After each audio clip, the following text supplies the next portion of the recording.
Hello everyone, my name is Brinley and today I'm ill. So, I was going to do a peppy little video for you on a Friday, but I'm ill. As you can see, no effort made with the hair. That's always a bad sign. I mean, if I'm not even bothering to try and do my hair, something's probably wrong. So instead of making a little happy video like positives and stuff, I just couldn't. I couldn't be positive. It's impossible. My nose is blocked up. I'm tired. I have a headache. It's not great, I won't lie. So I decided to do a little rant, and what subject is close to my heart that I know how to give my opinion on and maybe get a little bit angry. Yep, Arsenal Football Club. Really, if you look at it, everyone at the beginning of the season was tipping Arsenal to win the league. We won the Community Shield. That was a great start. Beating Chelsea, who everyone thought at the beginning of the season would be up there challenging, but how wrong they were. So we just kind of didn't live up to expectations. We flopped. I mean, it was all going well. I mean, the summer signing of Petr Cech, we needed a quality goalkeeper for a long time. Lord knows Szczesny had to go. So yeah, Petr Cech, a lot of people weren't expecting that because obviously he plays for Chelsea, one of our rivals. So the signing of Cech was a good sign, So we look at the picture that Arsenal posted on their official Twitter, Instagram, basically everywhere, because this was essentially the second coming of Christ for us. Here, Petr Cech smiling with the Arsenal kit. He's having a good time. And, look in the bottom corner there, hashtag welcome Cech. Hashtag welcome Cech. Of course then, everything seemed nice and dandy, but hashtag welcome Cech really should have just been a hashtag false hope. Because, that's all that signing was, false hope for the fans, thinking, you know what, just maybe, this year is our year. Maybe we'll win the FA Cup for a third time in a row. Maybe we can even take home the Carling Cup, but that doesn't matter. Because, it's a joke, let's be honest. City fans celebrating that win, it's a joke cup, no one cared. I mean, Liverpool got to the final, so clearly no one's trying that hard. I mean, look at the first half of the season, everything was going well, going to plan, top of the league, having fun. But, you look at that, defence over these last few seasons has been a bit shaky. And we had the third best defence in the league, the third least goals conceded. Yeah, that makes sense. Wonderful. Cech, putting out amazing performances, clean sheets left, right and centre. Monreal, Lord knows what happened to him, he just went bloody like Super Saiyan. Koscielny and Mertesacker were showing how, defensively tight and solid they could be.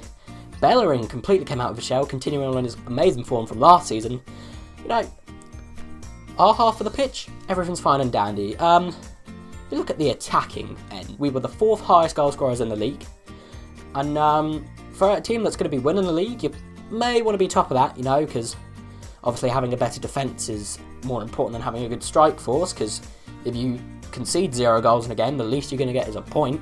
I mean, the least you're going to get there is a 0-0 draw, you might even snatch a goal, win the game. It's difficult when you don't have a world-class striker who scores 25 to 30 goals a season.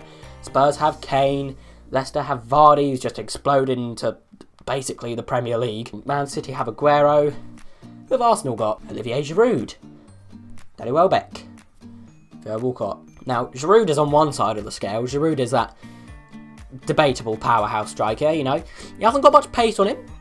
Physical presence, that's the main part of his game, physical presence. And then you have Walcott, completely on the other side of the spectrum, very quick, doesn't really throw his weight around, but, through balls, you can put a good amount of money on him latching onto him. And Welbeck is kind of in the middle, he can head the ball, he can run. Welbeck is basically just our shit Sergio Aguero, really. But the thing that really, I feel, damaged Arsenal's season, obviously Welbeck didn't have that many games because he's only just coming back from injury, so already with that kind of middle ground between, powerhouse and pace is kind of already gone, so that's not great.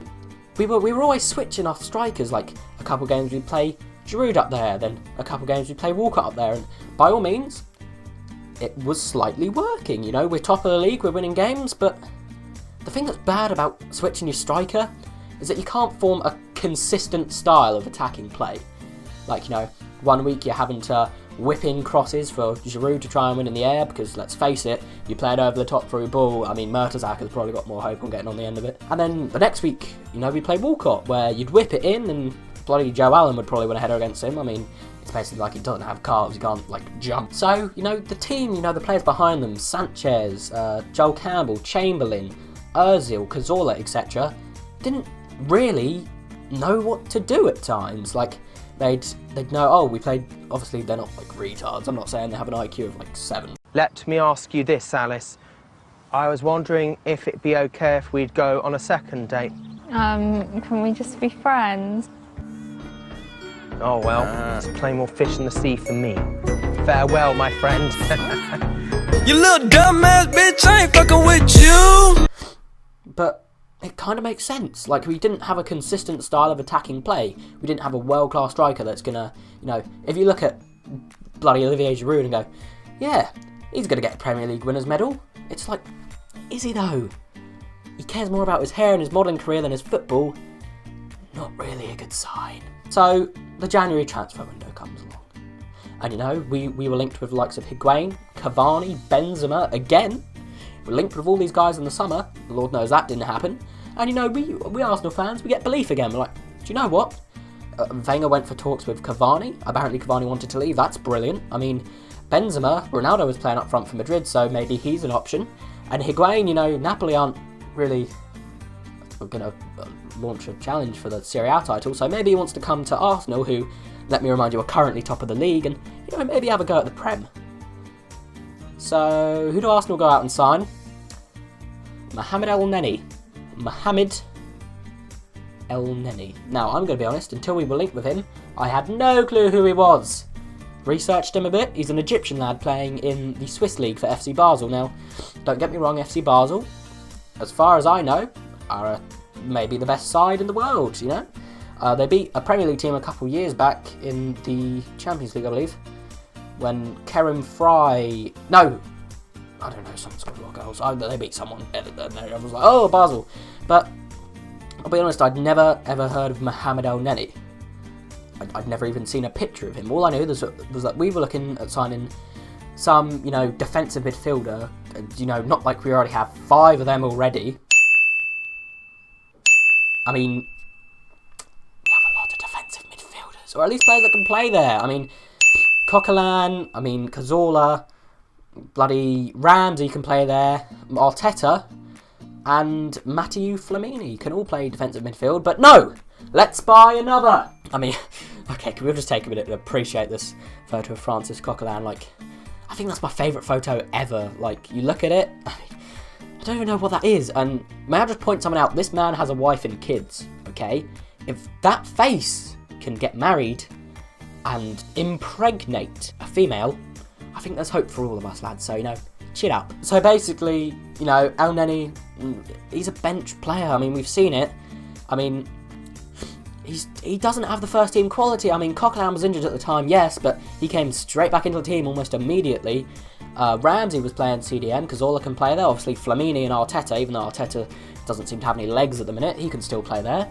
And essentially, we'd signed some Egyptian lad from the Swiss league. No, we signed Chucky from Rugrats. I mean, they're basically the same person. I mean, all we need now is John Joe Shelby and Luis Suarez, and we've got the whole character lineup. Let's move on from that. You know, we were still top of the league, still launching a title challenge, but we were just inconsistent. I mean, you look at our results recently. A very good win against Leicester. You know, Danny Welbeck popping up again. Danny Welbeck in that middle ground, probably one of the best strikers, if not the best striker we currently have. You know, he pops up with a lovely header in the 90th. And then the next week we go and lose to Man United at home. I mean, we beat United. We absolutely dominated them early in the season. Why are we losing this game? And it's just general inconsistency across the squad. I mean, some games will turn up, other games will just decide to leave half our team on the coach. I mean, we all know how good Mesut Ozil is. You know, he's called the Magician, not because he can thread through like lovely balls over the top, because he disappears for half the game. And I mean, probably the thing that really ended our title challenge, we didn't win a game for a month. From January to February, we picked up points from draws, but we didn't win a single game. Now, Premier League champions tend to win games. Maybe not the best thing to do, you know, go a whole month without even picking up 3 points. I like to consider myself realistic. I mean, admittedly, when we signed Czech at the beginning of the season, I did have some false hope. I was thinking, you know, maybe this year is our year. Maybe, you know, the team will just come together and produce a lovely love child of football and where am I going with this? Love child of football, like what? I'm realistic, you know? When we didn't sign a striker in the 2 transfer windows, I realised things are probably going to go downhill, especially when we bought in bloody Chucky from the Rugrats. And I mean, you know, you see Arsenal fans, they're kind of bipolar in some ways. Like, one week they'll be like, oh, Wenger out, worst manager in the Premier League. He's had his day, you know, he's ridiculous, worst manager, I could be better than him. We win a game the week after and we're like, Arsene Wenger, best manager in the world. I heard in the Daily Mail, which is a world-class, reliable source, that Madrid want him. Doesn't surprise me. I mean, he's really the epitome of football. I mean, he's been in charge of the club for how long? I mean, he's loyal, he's consistent performances. And it's just stuff like that annoys me, how, you know, you can go from one end of the spectrum to the other with one result. Like, Chelsea, admittedly, probably weren't very happy with Mourinho and how he started the season, but, you know, the fans stayed behind him. The fans were always behind him. I mean, you could go and ask a Chelsea fan now, and I'm pretty sure they'd say, oh yeah, Mourinho didn't deserve to be sacked. It wasn't his fault. The players just didn't want to play for him. And, you know, it's nice that the club has that much respect for their manager, but with Arsenal fans, it just changes so often. And Wenger then gets insecure, thinking, oh, the fans don't want me in anymore. Maybe my job's not very secure, you know. Might get sacked in the morning. And then the next week, Arsene Wenger's the type of a man who seems to get very big-headed. Like, next one after, fans cheering his name around the stadium. Oh yes, I'm the best manager in the world. Or however the French guy would say it. Oh yes, I'm the best man. No, I'm not even going to continue, that's just offensive. Realistically, when you're top of the Premier League in January, you should probably at least keep the title challenge up. I mean, like I said in my previous video, in my opinion, title hopes for Arsenal are gone. They're out the window. That loss to Man United pretty much signalled the end. In my opinion, it's time for Wenger to go. I mean, Wenger, it's been nice having you. You've had a wonderful, you know, long spell at the club. But I feel like your philosophies come a bit too, you know, predictable. I mean, Premier League clubs know what they're coming up against, and that's not me saying, you know, we need to change managers every month so that the team doesn't become predictable, but he's been doing the same thing for a long time. I mean, he's been put off ever since Van Persie. We haven't had a world-class striker, and I mean, Lord knows how long we've needed Petr Cech, so it's just kind of, I don't know, he's past his day. And now you may be looking at me and saying, oh, Brindley, you just said you weren't that kind of fan who switches ends of the spectrum every 5 minutes. You probably won't believe me, but I'm not. I mean, I'm not that type of fan, but it just seems like Wenger's had his day, in my opinion, and it's time for something fresh. Like, if we bring in a new manager, yes, they may completely change the style of play at the club. We may no longer be a team that cares about possession. We just might become slightly like the old Stoke City and just hoof it forwards, looking for the sheer pace of Olivier Giroud. But something needs to change at the club, and, you know, this season, really, I mean, I saw it, loads of people were saying it on, you know, Twitter and Facebook and everything. If Leicester City or Tottenham win the league this year, which, let's be honest, one of them's going to, I mean, we could by all means launch a amazing comeback, but I just don't see it happening because we don't have the quality in the final third, like teams such as, you know, Spurs and Leicester have, and even City. I mean, we may well just not even get Champions League football this year. City could just demolish everyone, and United could do what they did against us. I mean, we could just fall to 5th and be like, Channel 4 football, lads, next season. Put it in your calendar. Whoop whoop, Channel 4. It's just time for Wenger to leave, in my opinion. I mean, you look at, you know, Diego Simeone. I mean, he would be an amazing manager. I mean, he's played against the likes of Barcelona, Real Madrid, etc. You know, arguably 2 of the 3 best teams in the world. So he knows what works, and obviously the Premier League is a completely different style of football to the Liga BBVA. It's much more physical, but we just need a change. I mean, even if we bring in Conte from, I believe, Juventus, maybe? Either Juventus or, you know, the Italian national squad, one of the two. I mean, yes, he's been linked with Chelsea, but by all means, at least try and go and get him. I mean, if Chelsea are after him, he's obviously a rather good manager, but it's all gone down the drain, and this season has been kind of, I feel, a signal to say, you know what, Arsene, thanks for coming, we appreciate what you've done, maybe it's time to retire. Thank you very much for watching. Be sure to hit that like button if you enjoyed the video, if you want to see some more of me, and don't forget to click that subscribe button as well. I'd really appreciate it. I will see you next time. See ya!